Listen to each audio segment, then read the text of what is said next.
Hello and welcome to the Mindful Men podcast, a show helping men to open up about manhood. My name is Simon Rennie and my aim is to get men talking. From mental health to fatherhood and everything in between, Mindful Men creates a safe space for conversation. Now, before we get into this episode, I want to say a huge thank you for joining me. It means a world for you to join me and talk about men's issues. And if you love what you hear, please subscribe and share the episode with your mates. You can also join the conversation on Instagram and YouTube, and I'd love to connect with you there. But for now, sit back, relax, and let's get mindful. G'day guys, and welcome to episode 29 of the Mindful Men podcast. My name is Simon Rennie, and I'm the man behind Mindful Men. In today's episode, I wanted to share a tool that I've been using for sitting with my anxiety. I call it the anxiety arc. And my psychologist introduced this to me a few weeks ago during therapy.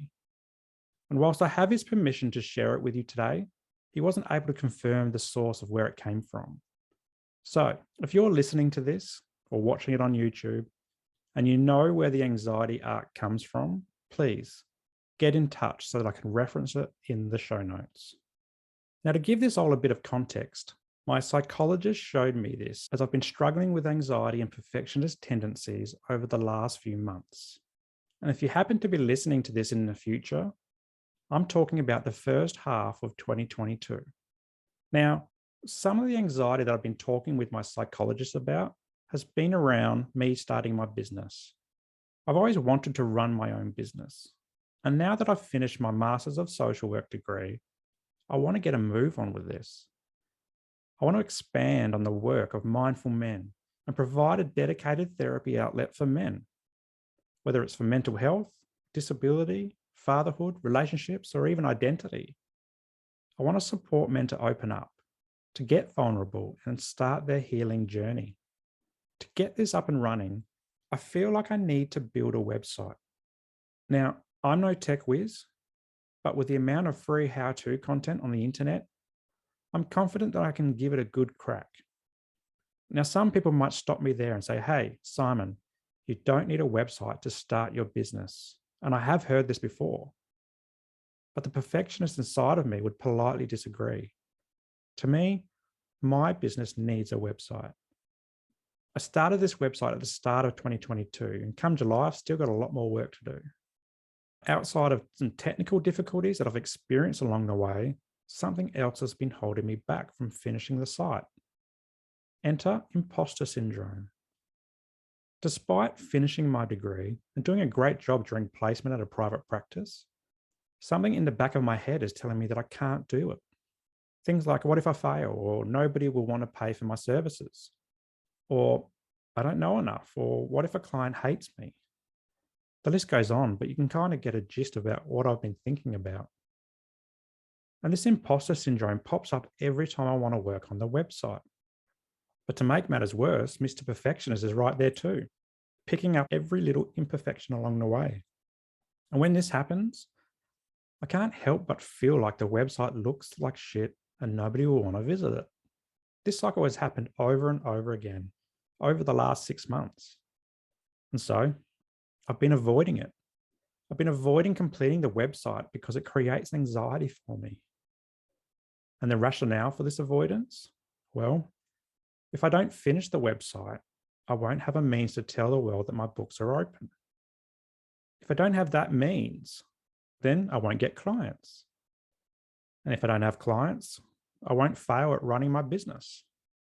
At least that's the logic that I tell myself. So the psychologist introduced me to the anxiety arc. One, because he knows that I like therapeutic tools that are derived from a mindfulness approach.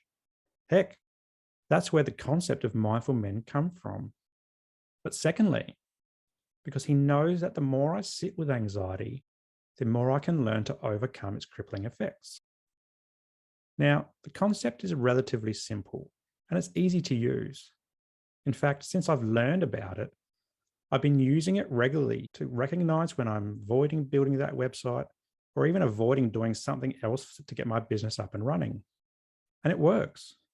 When I think of the arc, it refocuses me back on the task at hand, or it gives me that inspiration to get started on what needs to get done.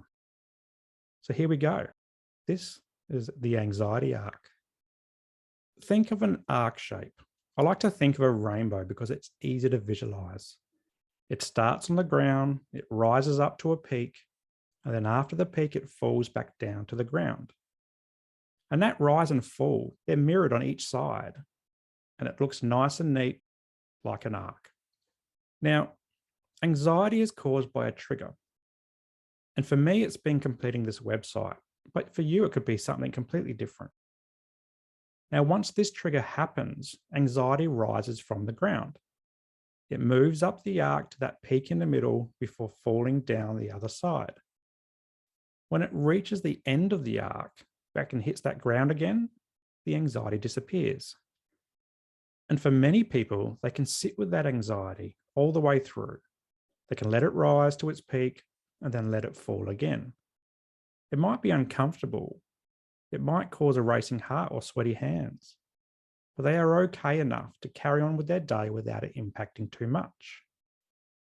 But for other people like me, and I've been in this boat now for 6 months with the website, the trigger happens, but the anxiety rises and rises and rises. It feels like the peak will never come, and all of the signs and symptoms of anxiety, they take over and they cause us to retreat. Perhaps it's a day stuck in bed. Perhaps it's a week off of work. Perhaps it's everything crumbling down to the point of needing mental health support. And for some reason, some of us get stuck with this and we simply stop functioning. So, to bring down the anxiety earlier, we start doing avoidance activities. For me, I avoided working on the website. Sometimes this looked like watching TV. Other times, it could be going out with the kids. If I started overthinking it, it might mean having a few beers to numb the excessive thoughts. Now, this last one's not a great technique, but it's what I did. And I know it's what many people out there do. By avoiding what I needed to do, I also avoided the discomfort that comes with sitting with anxiety. And rather than work through the anxiety to finish the website and then start the business to see where it took me, I avoided it altogether. Now, by avoiding finishing the website, I reduced the natural size of the arc. And this includes the intensity and duration of the anxiety associated with it. And whilst I still felt anxious about not completing the website, the avoidance activities that I did shrunk my arc dramatically. Instead of sitting with anxiety across the whole rainbow, I parachuted off the rising part of that arc with the TV or the beers or the shift in focus. And what this did was bring me back down to baseline quicker. And I did this over and over again. But this didn't serve me. I was still anxious about the website. It hovered over me like a big black cloud ready to storm on my head. And in fact, the avoiding actually made my anxiety worse. That inner critic grew louder, almost laughing and mocking me. And I was letting it win. So my psychologist showed me the arc and challenged me to sit with anxiety across the entire arc process. And if that meant powering through the anxiety as I built that damn website and advertised to the world that Simon Rennie's books are open, then that's what I was going to do. It was going to be tough, and the discomfort would be longer than I was when I was avoiding things. But my psychologist showed me how this wouldn't always be the case. He showed me that each time I sat with anxiety through the entire arc, I developed greater capacity to live with anxiety. And each time I did this, the arc naturally shrunk and got smaller and smaller. And over time, and with lots and lots of practice, the discomfort of sitting with anxiety reduces. It becomes less intense and it becomes shorter in duration.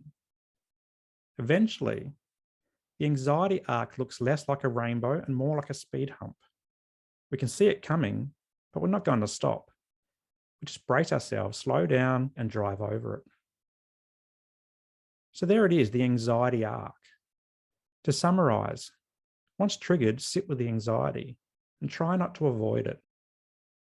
But if you do avoid it, recognize that you're avoiding it. Think about what happened and why you chose to avoid it. This is a great self-reflective practice.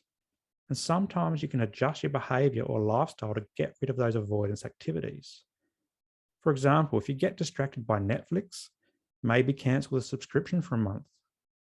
It can be as simple as that. Alternatively, identify strategies that can help you work through the urge to avoid. Maybe a reward system. Sit with the anxiety for longer each day and at the end, reward yourself. Maybe it's 30 minutes of Netflix. If you're struggling to figure out these things, ask your partner or ask your psychologist or your GP or someone that you're okay with opening up to. But ultimately, keep trying. Sitting with anxiety takes practice and you will get through it. Now, I've used my example of building this website, but you can use it on anything. You can use it on anything where you find yourself avoiding discomfort. I'm still working on that website, but with the anxiety arc in my toolkit, I've had more focus to work on the website, but also other aspects of the business that I need to get up and running too. And as I said before, it works for me, so I'm going to keep using it. Well, that's it for the anxiety arc. I hope I described it enough so that you could visualize it and that you got some value out of it. As for me, I've got a date with Mr. Perfectionist, and I'm going to purposely make an error on my website to show him that messy action is better than no action at all. Thanks for joining me today. My name is Simon Rennie, and until next time, stay mindful.